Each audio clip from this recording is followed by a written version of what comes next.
예, 오늘 본문 말씀 누가복음 10장 30절 말씀 한 절만 보겠습니다. 누가복음 10장 30절. 예, 선한 사마리아 사람 본문인데 오늘은 이 선한 사마리아 사람의 본문 전체를 보는 게 아니라 이 한 절에서 강도가 무엇인가에 대해서만 살펴보도록 하겠습니다. 어떤 사람이 예루살렘에서 여리고로 내려가다가 강도를 만나며 강도들이 그 옷을 벗기고 때려 거의 죽은 것을 버리고 갔더라. 오늘 이 말씀입니다.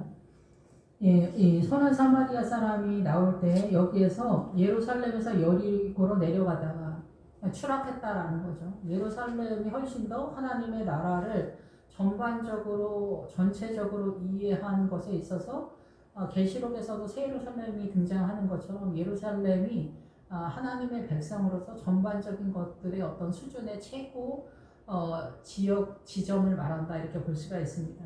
근데 여리고는 뭐냐면은 요단강을 건너서 요단강 전은 광야라고 하는 거고 요단강을 건너고 나서야 비로소 거기가 이제 가나안이다라는 것입니다.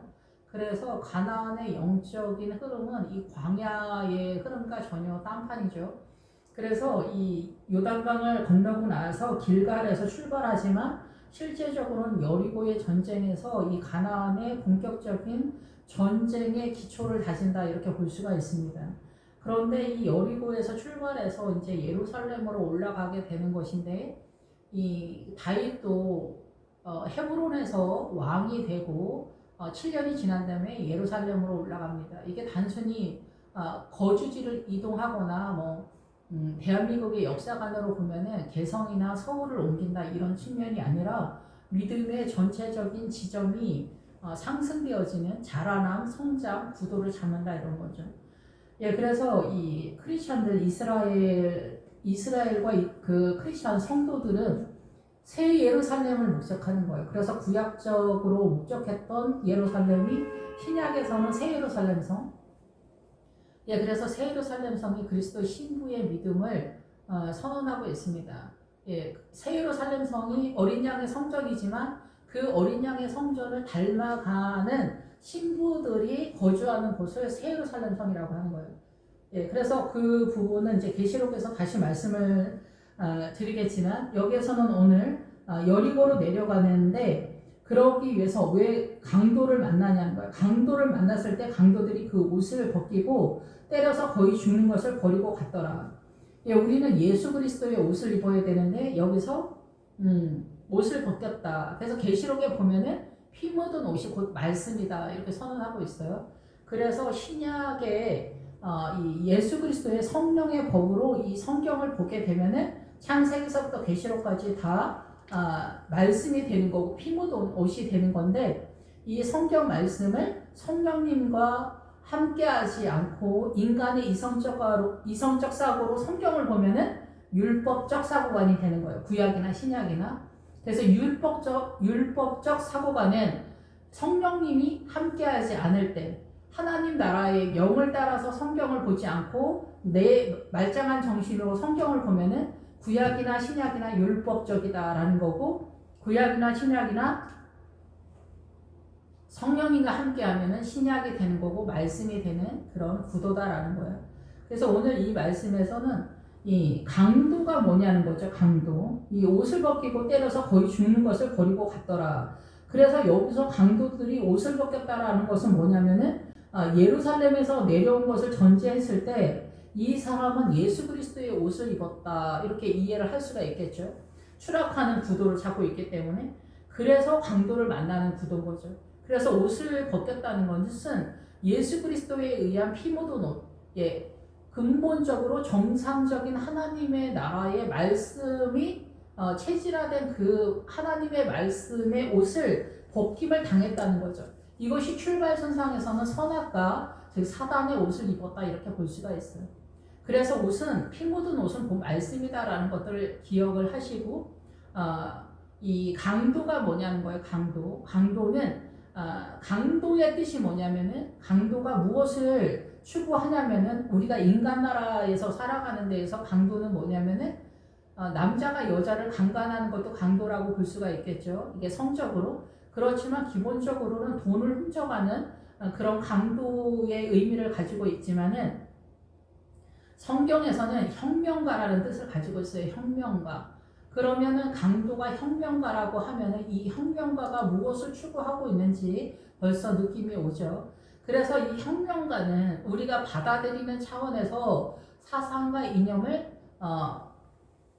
가지고 강도가 우리의 사고의 영역, 생각의 영역을 훔쳐간다. 그러니까 생명이 어디에 있느냐? 생각의 영역 속에 있다라는 거죠.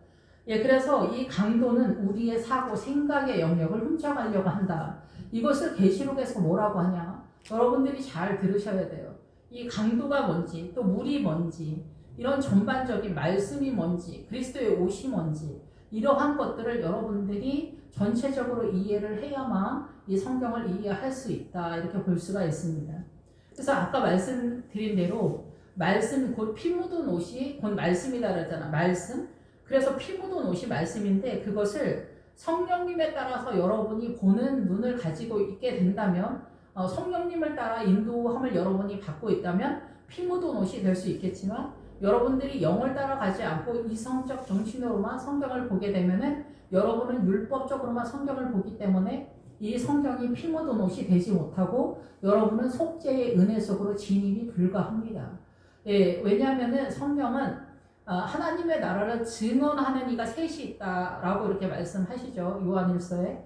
그래서 하나님의 나라를 증언하는 이가 셋이 있는데 그게 뭐냐면 물과 피와 성령님이다라는 거죠. 그러면 물은 뭐냐? 물은 여기에서 그 강도 만난 사람을 치료하는데 사용되어지는 그 도구가 뭐냐면 기름과 포도주를 그 상처에 붓고 싸맸다. 이렇게 표현을 하고 있거든요.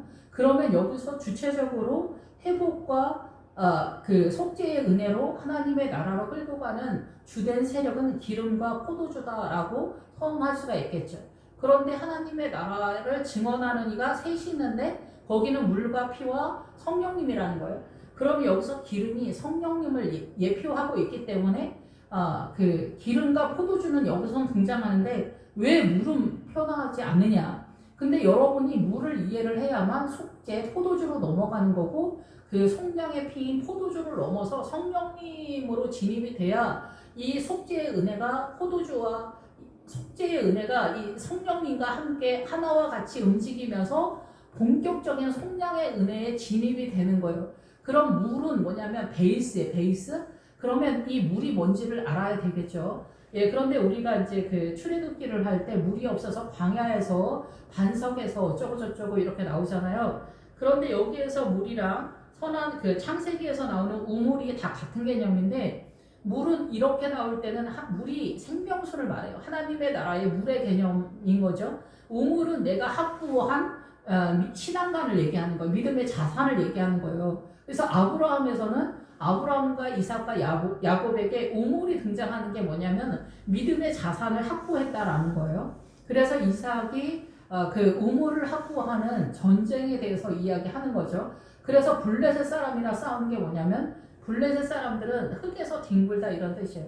그래서 보편적 사고를 갖고 있는 사람들이 그 사고관과 대치된다라는 거예요. 여기에서 하나님의 나라의 믿음의 자산을 확보하는 게 우물의 개념이에요. 그러면 이 물이 뭐냐? 예, 지금 강도는 혁명가라고 그랬어요. 혁명가는 문화와 전통, 사상과 이념, 신념, 가치관, 예, 이념 이런 것들을 말하거든요. 그래서 사단은 항상 사상적으로 사람들을 공격해 들어온다는 거예요.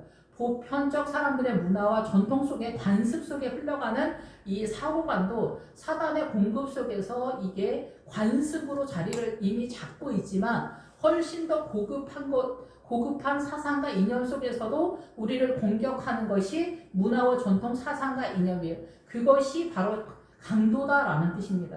그런데 우리가 이 사상과 이념 속에서 공격을 당하고 있는데 그것이 여러분에게 혁명가처럼 여러분들이 느낀다고 한다면 여러분들은 그것을 다 받아들일 수밖에 없는 존재다라는 거죠. 하나님의 나라에 대해서 무지하기 때문에 그런 것을 블레셋이라고 하는 건데 이 블레셋에서 나오려면은 말씀의 세력화가 돼야 되는데 여러분들이 말씀을 못 잡고 있는 거죠. 그런데 물에 대해서는 계시록에서 딱 정확하게 표현을 하고 있죠. 음녀가 앉아있는 물은 제가 가끔 말씀드리지만은 백성과 무리와 열국과 방언이라고 딱 선언을 해버렸어요. 그래서 음녀가 앉아있는 이 물은 구약에서는 나일강의 기류인 거예요.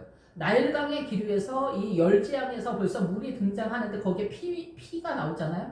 그래서 이 사람들은 속죄의 은혜, 하나님의 은혜를 거부한다라고 이해가 됩니다. 일단 출발부터가 하나님의 나라 거부권을 행사하고 그 피에 대한 것을 가질 수가 없는 거죠. 그래서 하나님의 나라와 충돌되어지는 개념이 흘러간다 이렇게 보는 거예요.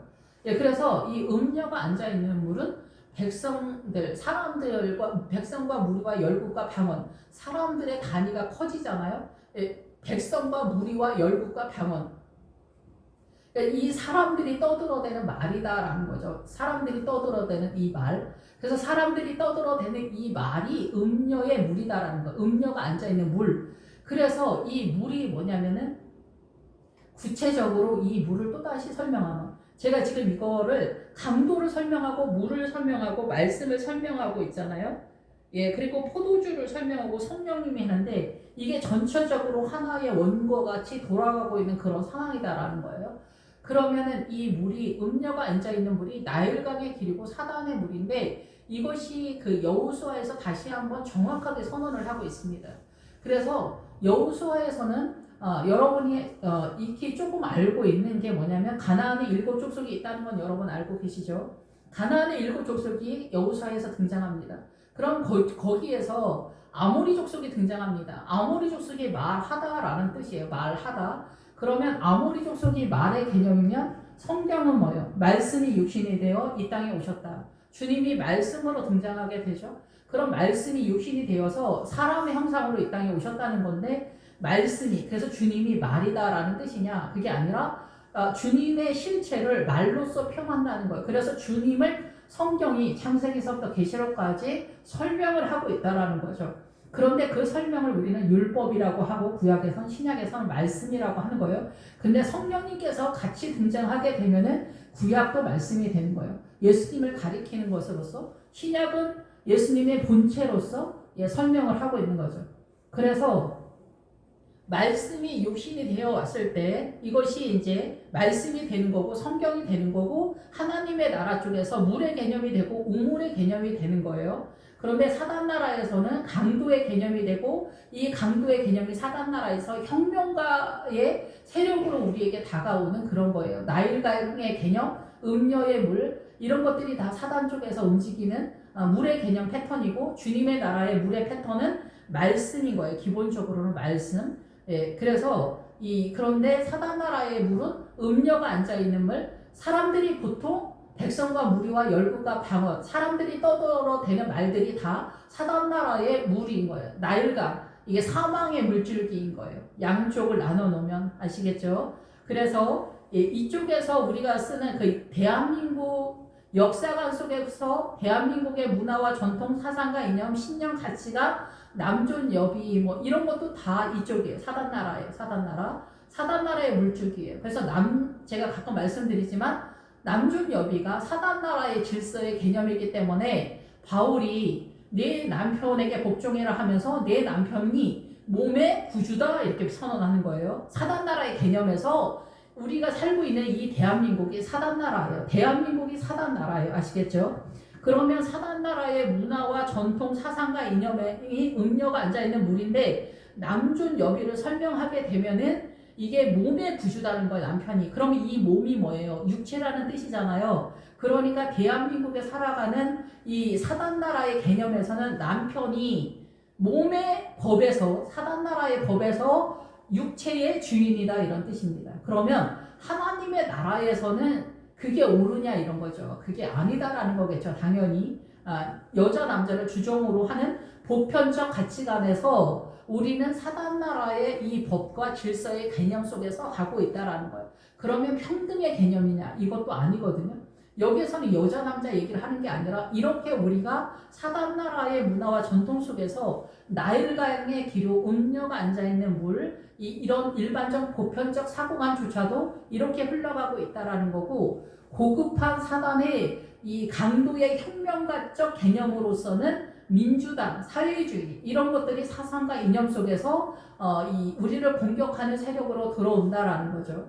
그러면 이것을 구체적으로 아까 말씀드린 여호수아에서 가나안에 아모리 7족속이 있는데 그 중에 아모리 족속이 있는데 아모리 족속이 센터를 담당하고 이 선두에 뛴다 이렇게 느낌적으로 알 수가 있는데 이 아모리 족속은 구성이 어떻게 되어 있냐면 7성읍 7왕으로 구성이 되었어요. 성읍이 나오면은 우리가 시골 동네도 그 동네의 분위기와 통치권의 내용이 있잖아요. 예, 그래서 구약에서도 이 그 성읍의 통치권, 마을의 통치권 이러한 것들에 대한 왕권을 자랑하는 왕들이 존재하고 있거든요. 여호수아에서 보면은 그래서 그런데 이 기본적으로 전 세계 열방을 다스리는 통치권의 사단의 기본 틀이 이 가나안의 7족속이에요. 이 광야에 있을 때는 이 가나안의 7족속을 손도 못 대요. 왜냐면은 이 사단의 미혹의 세력을 여기서 절대 알지 못하니까 여기서 요단강을 넘어가야 되는데 거의 대부분의 사람들이 요단강을 못 넘어가고 있거든요. 근데 어쨌든 여기에서 가나안의 7족속에서 그런데 지금은 우리가 이 성령의 시대고 십자가의 시대이기 때문에 이 가나안의 세력도 우리가 띄엄띄엄 맛보아서 살짝살짝 알 수는 있어요. 전체적으로 다 알지는 못해도. 그런데 여기 가나안의 7족속에서 그 아모리 족속이 7성읍 7왕으로 구성되어 있어요. 그런데 사단도 무엇을 쓰냐? 예루살렘을 사단도 쓰는 거예요. 사단도 예루살렘을 아모리 족속이 쓰고 사단도 아모리 족속의 왕이 아도니 세덱이에요. 그래가지고 아도니 세덱이 공의라는 뜻이에요. 그러면 사단이 우리를 공격해 들어올 때 사단도 예루살렘의 형상, 공의의 형상으로 우리를 공격해 들어온다는 거죠. 아시겠죠? 그래서 우리가 적그리스도다 그러면은 누가 봐도 쟤는 적그리스도구나 이렇게 들어오지 않습니다. 누가 봐도 쟤는 예루살렘이고 누가 봐도 쟤는 예수님이 세력이구나 이렇게 이해하도록 들어오는데 우리는 지금 사단 나라에서 살고 있고 하나님의 나라에 대해서는 구원의 확신과 천국에 간다 이거 하나 달랑 들고 있기 때문에 나머지 전체가 다 사단 나라로 우리의 사고는 장악되어 있다는 거예요. 그래서 사단이 적그리스도의 형상인 아모리 족속의 예루살렘 성읍, 아모리 족속의 아도니 세력으로 들어오면은 우리는 백발백중 다 넘어간다는 거죠. 예수 그리스도가 공의의 왕, 의의 왕이잖아. 예루살렘의 의의 왕이잖아요. 사단이 예루살렘의 공의의 왕으로 똑같이 쳐들어온다는 거예요. 그러면 똑같은 그 사파이어라 다이아몬드가 있으면은 이거에 대한 전문가가 아니면 우리가 이거를 구분을 해낼 수 있을까요? 구분을 못하겠죠. 이런 상황이라는 거예요. 그런데 우리는 안타깝게도 사단 나라에 체질화된 그런 전통과 습관, 관습, 신념, 이념, 가치관, 소신 이런 것들이 다 사단 나라 쪽에 있기 때문에 내가 예수 믿으면 그날부터 하나님의 나라를 잘 아냐? 전혀 모르잖아요. 그냥 구원의 확신만 갖고 있잖아요. 그러니까 하나님의 나라에 대해서 전혀 모르기 때문에 광야에서 빠져나가지를 못하고 더더구나 더 고급한 요단강 넘어 가나안의 7족속 중에서 아모리 족속이 예루살렘과 예루살렘의 왕 아도니 세덱의 공의의 왕으로 쳐들어왔을 때 다 넘어간다라는 거죠. 그래서 지금 대한민국도 많은 크리스찬들이 이 사회주의 민주당을 추앙하는 민주당을 이끌고 있는 사회주의를 추앙하는 사력을 따라서 이 민주당을 추앙하는 일반 백성들이 굉장히 많은 그런 상태가죠. 그래서 대한민국의 거의 5대5 예, 사회주의 5, 민주당 5, 예, 일반 우파 5 여기는 보편적 죄인이고 여기는 훨씬 더 고급한 죄인이에요. 이 미혹이 더 심화된 죄인이다 이렇게 볼 수가 있죠. 여기서 더 심화되잖아요. 그냥 나 그냥 민주당이야. 나 그냥 민주당이야. 그냥 이 정도만 해도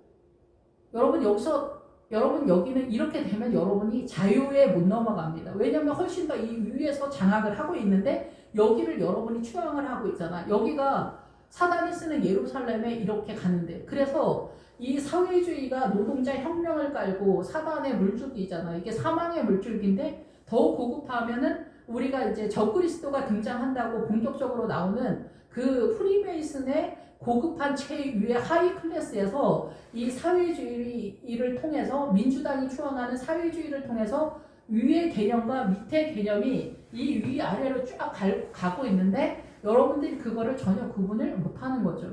그러면 여러분들이 남존 여비가 어떻게 잘못됐는지 혹시 알고 계신 분이 계십니까? 이건 평등의 개념이 아니라 우리 시기의 질서의 개념도 아닙니다.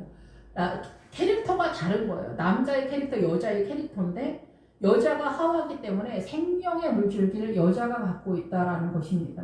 선악과를 먹었을 때 여자가 자천이 되죠. 남자의 수하에 들어가잖아요. 그럼 최소한 여기 있거나 여기 있는 그런 상태죠. 이런 상태에서 십자가가 오면서 이것이 회복되는 거죠. 그래서 몸의 구주다, 남편이 몸의 구주다는데 남자도 죄의 그 통치권을 갖고 있지만 여자도 죄의 통치권을 갖고 있기 때문에 여자가 생명의 그 사명을 감당하기 위해서는 그 믿음의 세력이 고급화가 생명의 물줄기를 정확하게 잡는 그때마다 생명의 물줄기를 잡아내는 실력이 있어야만 그 하와의 사명을 감당을 제대로 한다 이렇게 볼 수가 있습니다. 예, 그런데 남존 여비를 그냥 가더라도 뭐라고 할 수는 없어요. 여러분이 뭐 그렇게 하겠다면 그렇게 하는 건데 전에도 늘 말씀을 드리지만 이렇다면은 여러분은 종의 믿음으로 쭉 가는 거예요. 그래서 계시록에 나오는데 믿음이 여러 유형이 있죠. 왕의 믿음, 왕족의 믿음, 장군의 믿음, 자유자의 믿음, 종의 믿음 이러는 거고 아가서에서는 왕후의 믿음, 후궁의 믿음, 시녀는 무수하대 이러잖아요. 여기에서 시녀는 무수하대. 그러면 이 사단 나라의 질서를 벗어나지 않으면서 적당히 가면서 하나님을 믿는다면 여러분들은 종들의 믿음인데 그 종들의 믿음도 그렇게 쉽지는 않습니다. 예, 종의 믿음은 여러분이 이 체제에 철저히 복종하면서 시험 들지 않으면서 가고 있냐는 거예요. 그러기가 쉽지 않잖아요. 자유해야 시험이 안 되는데 이 종의 믿음으로 가면서 여러분이 믿음을 유지하려고 한다는 게 이게 가능하냐? 저는 참 이해가 좀 잘 안 되지만 아무튼 여러분들이 그렇게 하겠다면 그렇게 하는 것입니다. 그래서 남존 여비를 오히려 믿음 있는 사람들이 더 외치는 경우가 많이 있어요. 할 수 없는 거죠. 본인이 그 흐름을 그렇게 가겠다면 그렇게 하는 건데, 그런데 이 자유의 믿음으로 여러분이 세력을 잡지 못하면 이 국가가 위험할 수 있습니다. 그 단체가 위험할 수 있고 십자가가 효력을 발생하지 못하는 겁니다. 왜냐하면 부활신앙은 자유이기 때문에 그렇습니다. 예, 그래서 제가 전체적으로 여러분에게 지금 강도는 혁명가다. 여러분의 생명을 사단은 여러분의 사고, 이 대한민국의 문화와 전통 사상과 이념으로 여러분의 사고를 흡정하면서 사단 나라의 문화와 전통 관습, 신념, 가치관, 이념, 소신 이런 것으로 끌고 가게 되면서 그게 옳은 것이냐 끌고 가면서 우리는 사단의 인도함을 받고 있다라는 거죠. 거의 대부분의 크리스찬들이. 예수 안 믿는 사람들이 아니라 크리스찬들도 구원의 확신이라 나는 천국 간다. 이거 두 개 가지고 있으면 이것이 구약적 신앙관이고 우리가 가나안의 7족속 중에서 희귀족속이 있는데 그 희귀족속을 여호수아가 타협을 하면서 거기서 그 희귀족속한테 얻은 게 물 떠오는 종과 그리고 나무 패는 사람으로 종을 썼다 그러잖아요. 그러니까 나무 패는 거는 제사를 말하는 거고 물 떠오는 거는 하나님의 나라의 천국 믿음 달랑 하나 갖고 있는 거를 말한다라고 저는 깨닫습니다. 그렇기 때문에 구약적 신앙관 이거 하나만 갖고 있다는 거예요. 예수님의 십자가가 왔음에도 불구하고 우리의 신앙은 이렇게 가난하게 구약적 신앙관에서 크게 벗어나지 못하는 신앙관을 지금도 갖고 있지 않느냐 이렇게 보여집니다. 그래서 여러분이 공격당하는 강도는 뭐냐? 혁명가다라는 것입니다. 혁명가. 그래서 여러분은 말씀을 많이 깨달아야 돼요. 그래서 물이 포도주가 되는 거는 뭐냐면 포도주가 될 수 있는 거 속량의 은혜가 비로소 나타내고 하나님의 말씀이 나를 세력화해서 속량의 은혜를 받으면서 자유로 갈 수 있는 기본기가 뭐냐면은 말씀을 물 항아리를 6개를 채웠을 때 비로소 그게 포도주가 된다라는 사실입니다. 그래서 여러분이 말씀을 세력화를 해야 되고 그 말씀이 문자적으로가 아니라 하나님의 나라로 깨달아야 돼요. 깨달아서 그게 6 항아리가 되면은 포도주가 되는 거고 포도주가 되면 속량의 은혜가 발생하게 되면서 성령님이 함께 동행하는 본격적인 상황이 되지 않겠냐 이렇게 생각합니다. 물론 물 6 항아리 채우는 것도 그게 쉬운 건 아닙니다. 예, 그렇지만은 이런 전반적인 이 성경의 여섯 항아리를 채우고 포도주가 되고 그 포도주가 십자가로 전환이 되는 거잖아요. 예수님의 십자가. 예, 그런 다음에 구약적 동물의 제사는 이제는 후용 가치가 나타나지 않는 때잖아. 우리가 동물 제사 드리지도 않고, 예, 거기에 성령님이 우리의 이성적 사고로는 성경을 깨달을 수도 없고 알지도 못하기 때문에 그런 거를 율법주의라고 하는 거잖아요. 그래서 그렇게 연약하고 한쪽 손 마른 사람이라래요. 그런 것을 일컬어 율법적인 시각을 갖고 있는 것. 내 이성적 사고로 하나님의 나라를 세우려고 화이팅하는 최선을 다하는 것들을 그렇게 해서는 안 된다. 내가 너희에게 선물을 보낼 텐데 성령님을 보낼 거다. 그 성령님과 여러분이 동행하는 그래서 성령님과 동행하기 위해서는 기도의 생활이 여러분의 습관이 되어 있어야 된다라는 거죠. 그것이 뭐 작은 시간을 통해서는 불가능하고요. 아무튼 그래서 율법이 구약적으로는 율법주의라고 여러분이 생각하지만 오늘날도 우리가 성경을 성령님과 동행하는 그런 은혜로서 여러분이 성경을 묵상하고 이끌림을 당하지 못한다면 지금 우리도 율법주의다. 그런데 성령님과 함께하면 이 구약적 율법도 신약도 다 동일하게 말씀이 되는 거고, 예, 그 율법으로 보는 게 아니라 구약과 신약이 다 신약으로 보는 성령님과 신약으로 보는 그런 상태가 되는 거죠. 그래서 물이 말씀인 거예요. 예, 그래서 우물은 내가 하나님의 나라를 고난을 통해서 확보한 믿음의 자산이다 이렇게 볼 수가 있습니다. 그래서 나일강은 뭐냐? 이 강도의 물줄기, 사단의 물줄기, 사상과 이념, 문화 전통, 가치관, 신념, 고집 이런 것들이 사단의 물줄기. 내가 가지고 있는 이 소신들, 신념, 가치가, 의의 개념조차도 다 예루살렘의 아도니 세덱의 개념이라는 걸 여러분이 기억하셔야 됩니다. 예, 그래서 우리는 의의 개념에 대해서 분노하고 화가 나고 막 이러잖아요. 왜 분노하고 화를 냅니까? 그것은 사단 나라의 개념이기 때문에 그렇습니다. 하나님의 나라의 의의 개념은 불쌍히 여기게 되는 게 하나님의 나라의 의의 개념입니다.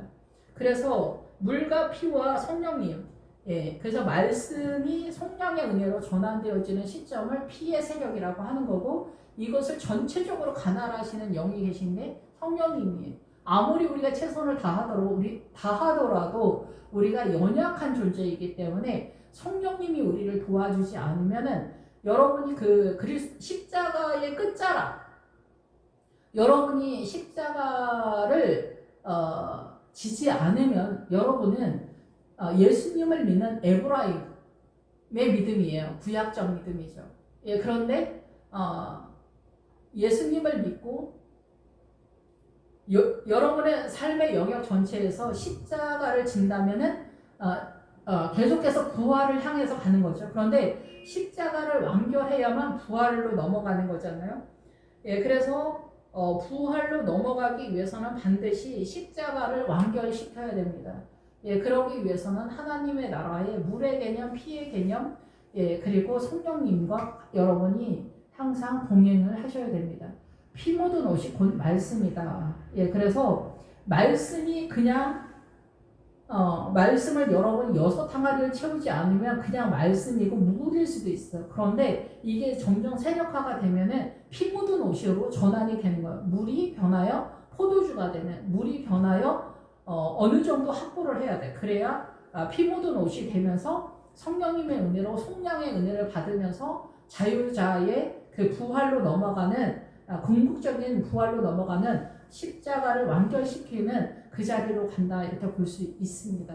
예, 그래서 여러분 일반적 보편적 가치관을 갖고 있는 문화와 전통 사상과 이념 여기가 우리가 이 사단의 공격을 받고 있는 거라는 거. 그것이 어떻게 구도를 잡혀가고 어떻게 내가 미혹이 되는지 하나하나 전체적으로 알기 위해서는 여러분이 성경을 전체적으로 아는 수밖에 없습니다. 제가 쉽게 설명을 해서 남존 여비에 대해서만 설명을 했습니다. 여자 남자 평등으로 지금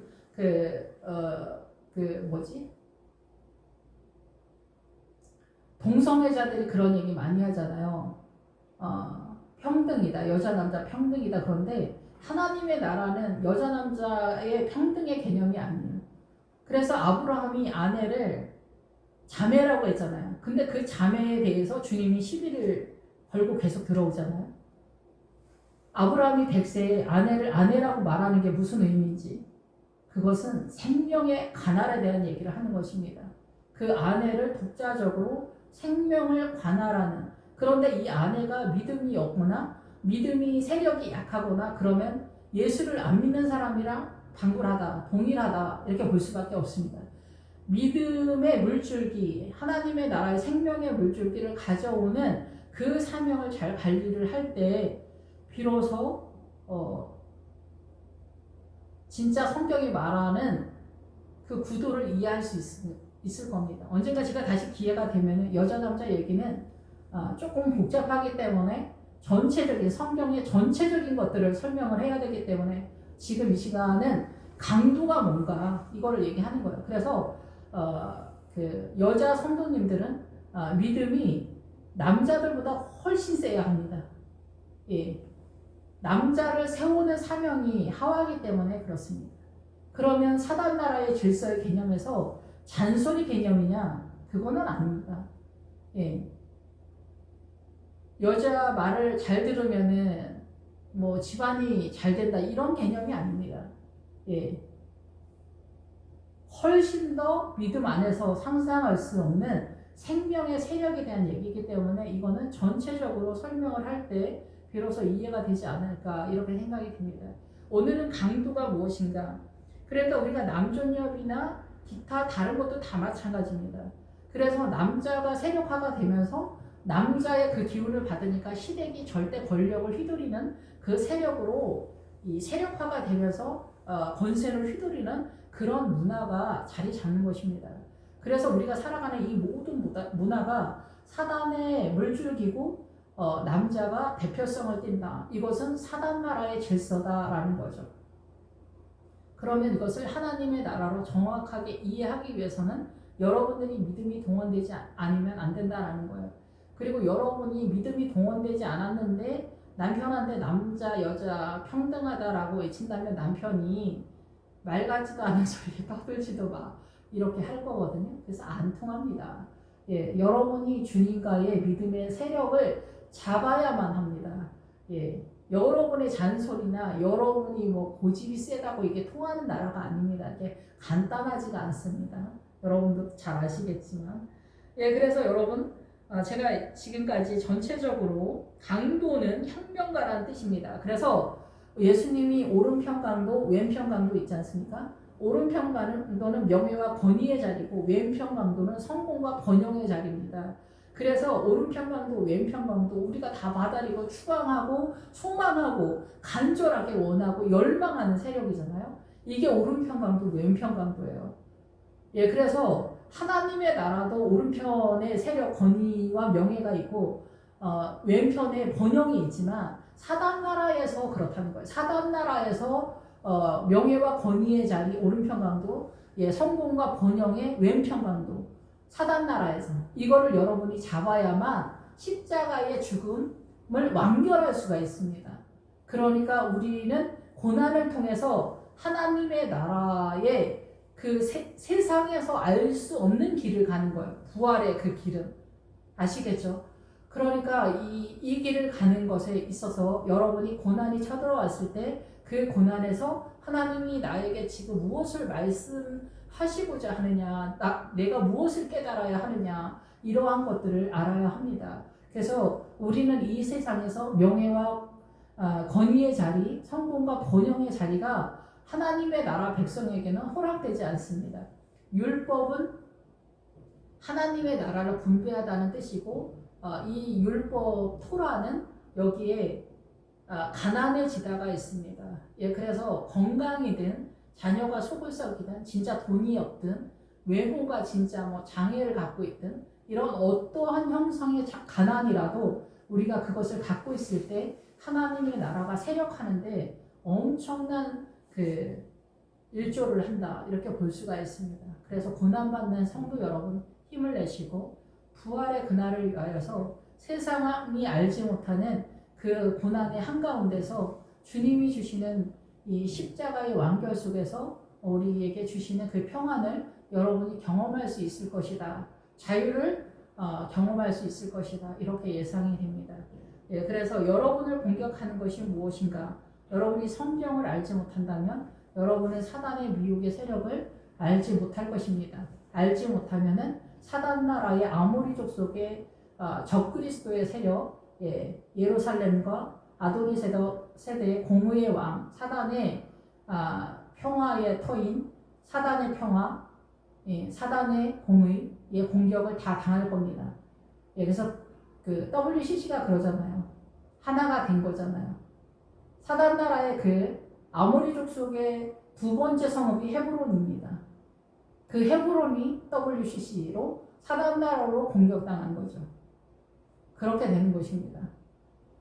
헤브론을 하나님의 나라 쪽으로 알았다면 사단 나라의 헤브론에 공격당하지 않았을 텐데 사단 나라의 헤브론을 알지 못하니까 무지한 중에 사단 나라의 헤브론을 이미 공격당했고 사단 나라의 예루살렘에는 수없이 많이 공격을 당했고 사단 나라의 그 아도니 세대의 공의에 대해서는 수없이 많이 일상 우리의 공의로서 여러분들이 사용하고 있습니다. 그 다음에는 말해서 무엇하겠습니까? 구제도 마찬가지입니다. 생명 없는 구제.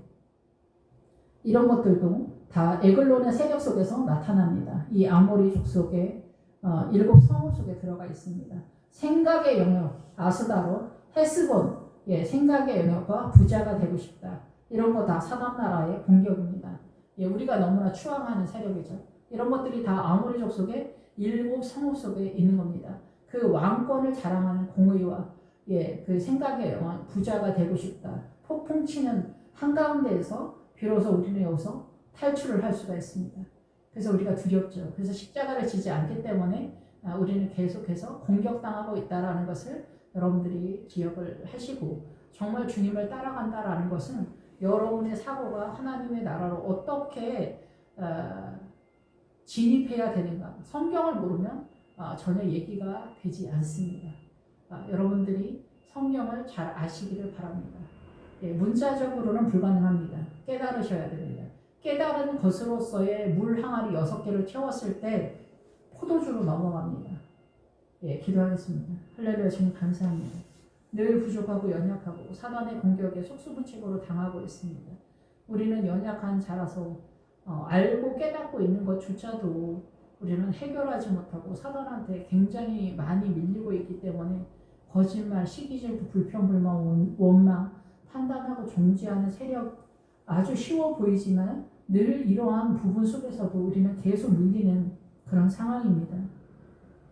주의 영이 저희들을 지키지 않으면 저희는 한없이 끝도 없이 연약한 존재인 것을 고백하지 않을 수 없습니다. 주여 우리를 불쌍히 여겨 주시옵소서. 오직 주님만을 추앙하고 오직 주님만을 소망합니다. 주님 저희를 불쌍히 여겨 주시옵소서. 예수님의 이름으로 기도했습니다. 아멘.